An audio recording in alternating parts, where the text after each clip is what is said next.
විවේකී සත්‍ය අන්තයේ ජාතික රූපවාහිනිය මගින් විකාශනය කරන දොරකඩ දෙවල ටෙලිනාට්‍යයෙන් වීඩියෝ එකක් තමයි යාළුවනේ මං අදත් ඔයාලට අරගෙන ආවේ. දොරකඩ දෙවල කියන්නේ අපි හුඟක් ආසාවෙන් නරඹන ටෙලිනාට්‍යයක්. සති අන්තය එනකම් බලාගෙන ඉන්නේ දොරකඩ දෙවල ටෙලිනාට්‍යයේ ඊළඟට සිද්ධ වෙන්න යන්නේ මොකක්ද කියලා අපි දැනගෙන ඉන්න. ඉතින් මං ඔයාලට මේ වීඩියෝ එක පුරාවටම කියන්න යන්නේ මේ කතාවේ ඉදිරියේදී සිද්ධ වෙන්න තියෙන දේවල්.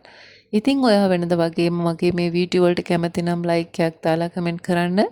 ඒ වගේමයි තවමත් ඔයා මගේ වීඩියෝ බලන්නේ channel එක subscribe කරලා නැතුව නම් මතක ඇතුව channel එකත් subscribe කරගෙනම වීඩියෝ එක බලන්න එකතු වෙන්න.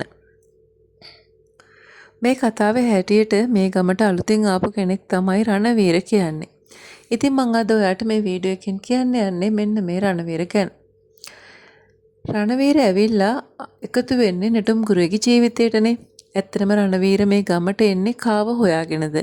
රණවීර කියන්නේ බොහොම නපුරු නරක පුද්ගලයෙක්. රණවීරගෙන් ජීවිතේ එපා වෙච්ච නිසා තමයි අර දසිල් මෑනියෝ කැලයට වෙලා බණක් භාවනාවක් කරගෙන ඉන්නේ. ඉතින් ඒ වුණත් රණවීරයා හොයාගෙන ආපු නිසා අවසානයේදී රණවීර තේරුම් ගන්නවා තමන් ගාව ළඟට ගන්න එයාව පුළුවන් කමක් නැහැ කියලා. ඉතින් අන්න ඔය හේතුවත් එක්ක නිසාම තමයි රණවීර නැවත වතාවත් නෙටුම් ගුරුගේ පැත්තට හැරෙන්නේ. ඇත්තටම රණවීර නෙටුම් ගුරුට ආදරය කරන්නේ නැහැ. රණවීරට ඕන වෙනවා රණවීරගේ කායික අවශ්‍යතා ටික ඉෂ්ට කරගන්න වගේම ජීවත් වෙන්න මුදල් හොයාගන්න, දේපල ටික හොයාගන්න ওই දේවල්.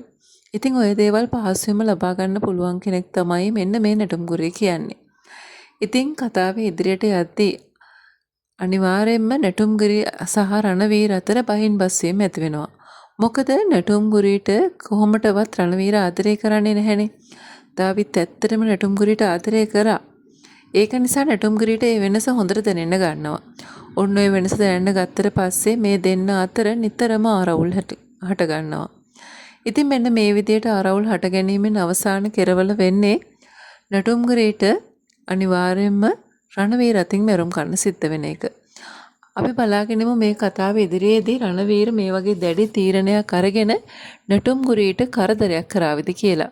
මොකද රණවීරට නෙටුම් ගුරියගෙන් බේරිල්ලක් ලැබෙන්නේ නැහැ. හරිම කරදරයක් තමයි නෙටුම් ගුරියගෙන් සිද්ධ වෙන්නේ. ඒ වගේම තමයි නෙටුම් ගුරියටත් රණවීරගෙන් සිද්ධ වෙන්නේ පුදුමාකාර කරදරයක්.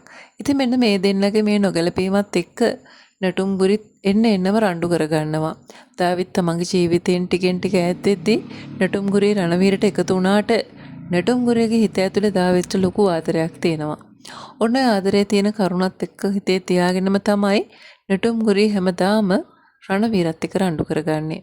ඔන්න ඔය රණ්ඩුවේ අවසාන කෙලවර වෙන්නේ නෙටුම් ගුරියගේ ජීවිතය අයිමි වීමෙන්ද? ඔයාට පුළුවන් මට ඒ ගැන කමෙන්ට් එකකින් කියන්න.